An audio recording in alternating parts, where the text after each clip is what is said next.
welcome to the New York Sports Show. Now, folks, we've interviewed a lot of NASCAR drivers here on the channel. We're switching things up. We have superfan on Madcap, Alana Bessette. Alana, hello and welcome to the New York Sports Show. Hey, Dominic, thanks for having me. I really appreciate this. Happy to have you on. Now, Alana, what made you get into the sport of racing? Well, as you may know, and a lot of fans know, and my father grew up around the Danbury Race Arena, and he introduced me to the sport of racing very young. I mean, he would throw me in his pro stock, here's a wrench, have fun, kid. And it kind of just grew on me. I loved the sport from the start, and to have my brother now racing and being a part of it, it's like an everyday thing that I love and enjoy. Yeah, that's very cool to hear. You know, a lot of people think that racing fans just get into it because they like cars or something like that. Great background right there. Now, of course, your family having a lot of racing history. How does that make you feel knowing that, you know, as a fan as well, that your family just has so much of a rich history in the background of the sport? Well, you know, being the Mad Dog's daughter in the Northeast, everybody comes up to you, hey, is your dad the Mad Dog? And I'm like, yeah, that's my father. It brings a lot of fan base, whether or not I'm the driver or, you know, I'm just a crew member. People talk to me. I've met wonderful, wonderful people through my dad, and even getting sponsors for my brother just because of what we do. It's amazing. I really have no words for it. Yeah, that's very cool to hear, and that's awesome that you're that much involved with the team. Now, your nickname, Mad Cat, did you like that nickname, or what do you think of it? Well, that nickname derived from a little bit of profanity that came from a fellow driver of, well, one of my favorite drivers, actually. And, you know, we had to censor it up for some kids. And knowing that my dad's the Mad Dog and my brother's the Mad Pup, it was about time for me to get a nickname. I absolutely love it. It makes me feel very involved in our race team. Well, that's good that you love it and embrace it. And I gotta say that's a cool nickname. You know, I'm not gonna lie, that's a very cool nickname, memorable nickname, and easy to remember too. So that's great for the fans. So overall, you know, like you said, your father being involved in the sport, your brother racing, you're part of the team. Is your brother your favorite driver? If not, then who is? All right. So, yes, my brother is my favorite driver, but I have to admit, I would have to say Marcello Refrano is one of my top favorite drivers, along with Brian Byrne, Tyler Hines, Travis Hydar. I love them all so much. Well, that's great to hear, and it's never too bad. It's never a bad thing having more than one favorite. Personally, me, I have probably 10 favorite drivers. So, overall, involved in racing a lot. Do you ever plan on starting up a little racing career for you? That's been a dream since I was a child, since I can remember, just to be like my father. And, you know, we've talked about it. I was going to run the street stock, but we had to sell it for a backup car and to race Thompson. But me and my dad chit-chat in the garage to see what we could do, maybe go-karts, maybe mini stocks, whatever possibility we can get, I will drive. I want to drive. It's in my heart's desire. That is just awesome. Hopefully you get that opportunity, because you do absolutely amazing. So you're welcome. So who do you look up for as your idol, I guess you could say, in the racing world?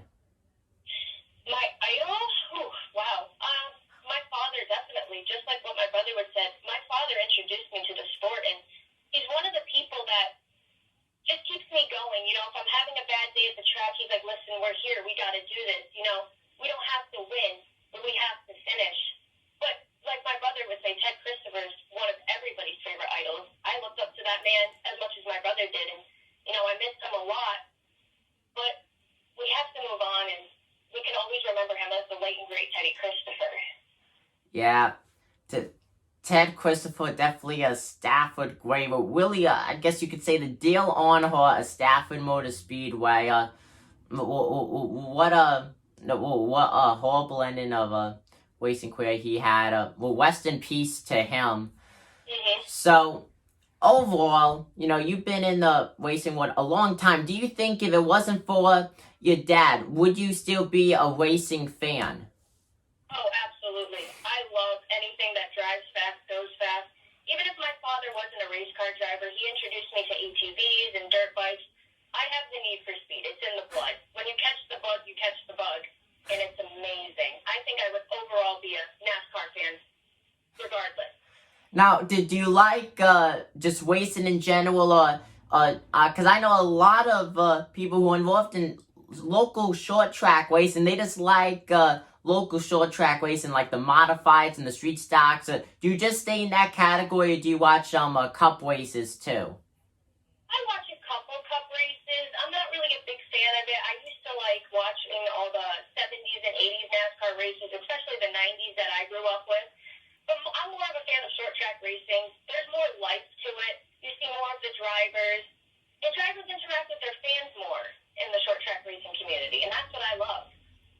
Yeah, I gotta say, I love that too. And folks, if you're able to make it down to Stafford Speedway or just your local racing track, you would not regret it. It's an experience unlike no other. Mm-hmm. So, Alana, you've been in the sport a very long time. You've seen changes in the sport. Now, mainly you've been in like street stock and modifieds because of George and your father. What would you say is your favorite, I guess you could say, series that you get to watch race? I'm going to be so honest, and it might, make my brother a little sad, but I love the street stocks. They put on an amazing show every week. Yeah, the street stocks definitely are interesting. Field, I think the street stocks are definitely as close as you could get to actually a street car. Of course, there's nothing street about the street stocks, but it's definitely fun watching all the heat and feature races.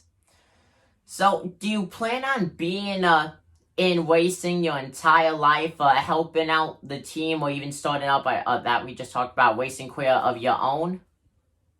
Yeah, actually I do. I mean, my father has kind of, trained me to know the ropes. So whatever happens to my father, I'll be by my brother's side forever, regardless if I'm the driver with him or I'm just crew chiefing for him. Because, sometimes that time will eventually come where my father's not going to be here, and it's just going to be me and my brother and our team. And we have to make the sacrifices without him.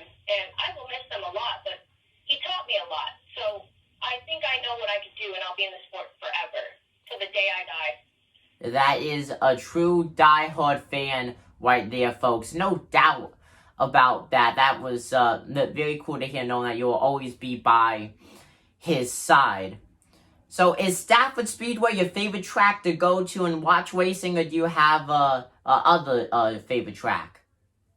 Stafford Speedway is the home track I grew up with. My father raced at Thompson after Stafford got rid of the Pro Stock series, so I grew up at both. But Stafford's like the heart of racing in the Northeast. You are a badass if you race at Stafford and win, or even a championship.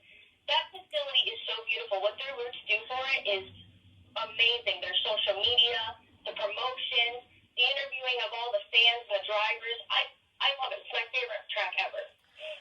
Yeah, I said the same with me. Stafford Speedway, definitely a great track to watch racing. So hard to win at that track, a very unique track.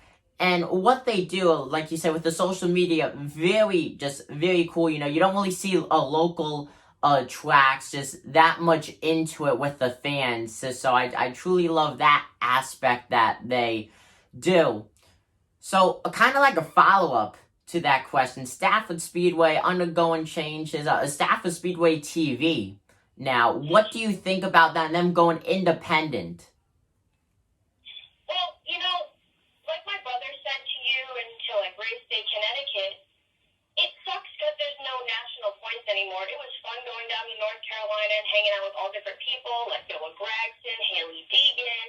You met wonderful people, but I think it's great for the drivers because, there's more purse money, there's more opportunities. People who can't attend the track can watch it for $20 on a stream. It's great because with the whole coronavirus thing, a lot of people can't go out because they're high risk. And I think it's wonderful. Yeah, they can run by themselves.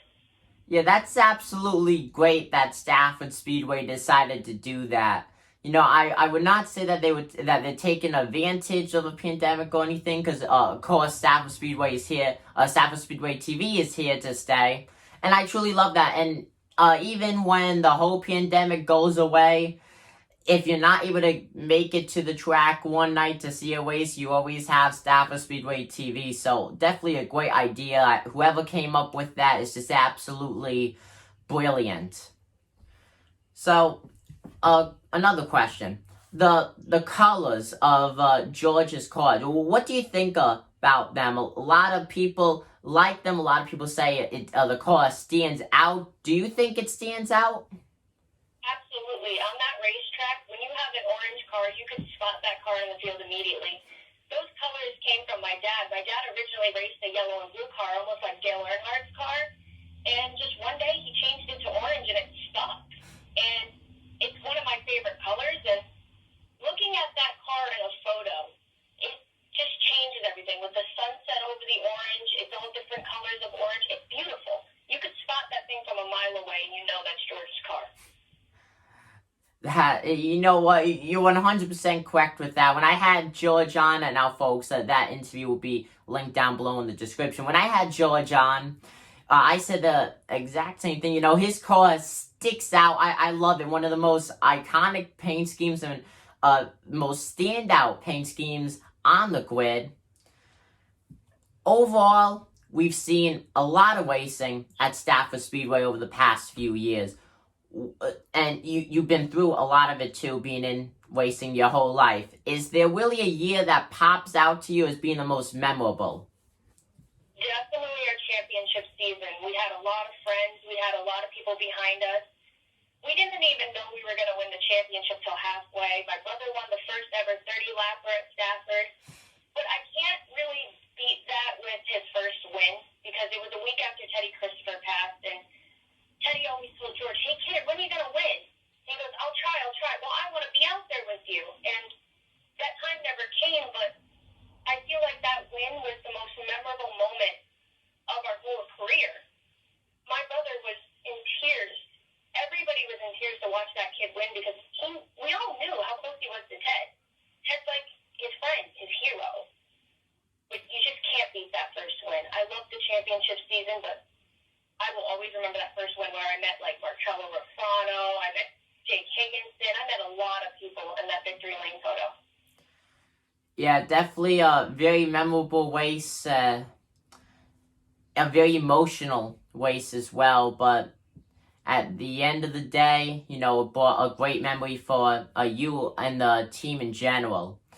Now, we've seen some local guys get recognition and get some die-casts made of their cars via Groundpounder Promotions. Now, they've been reaching out to some guys at Stafford, and you do a lot to help George. Have they ever reached out to you to have a die-cast of his modified made, or have you ever reached out to them? Actually, I would like to reach out to them, because my brother has a die-cast made of his street stock that a fan made for him for free, just because he was a super fan of my brother. And I think having those knickknacks, memorabilia, is one of those things that's going to carry you on for the rest of your life. You're going to be like, oh yeah, I remember when I drove that street stock. That was a cool car. And I think, you know what? You letting me know about this, I'm definitely going to maybe surprise him with it one day. But he's probably going to be listening to this interview, so it's not much of a surprise anymore. Yeah, well, who knows? It could be a surprise, but yeah, they've been reaching out to some local guys. That would be great to see George's modified be made into a die-cast. Now, speaking of modifieds, when do you think he's gonna move up to a full-blown SK? Right now, he's in the SK Light division. So we've been talking about that on and off. We really don't know if we're going to go full-blown modified. We would love to do open shows, maybe travel a little bit. But right now the plan is to stick in the SK Lights, keep getting the feel, keep getting the wins. And if the offer comes for him to drive a car, or regardless, whatever it is, we will take it. You know, we want to go a little further, but we just don't know that plan yet, because we just jumped in a modified last year for the first time. Yeah.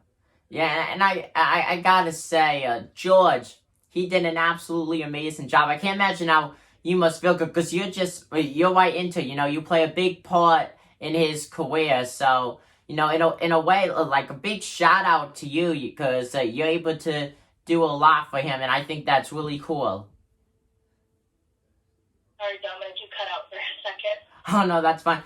You do a lot for him, and just help him a lot with his career, and I think that's very cool.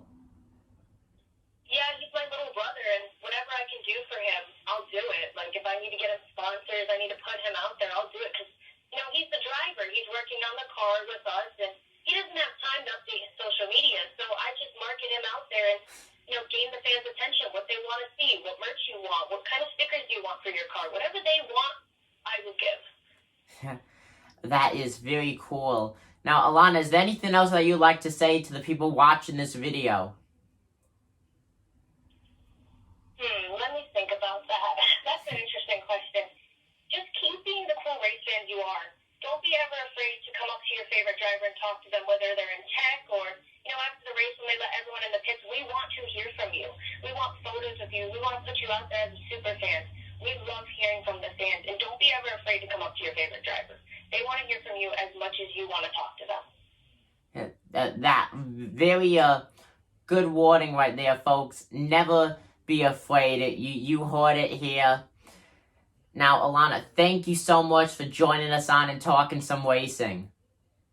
Thank you, Dominic. I appreciate you having me. This has been an honor. Thank you. It's an honor to have Alana on. Once again, thank you, folks. Once again, that is Alana Bessette, the Mad Cat. Thank you for joining us.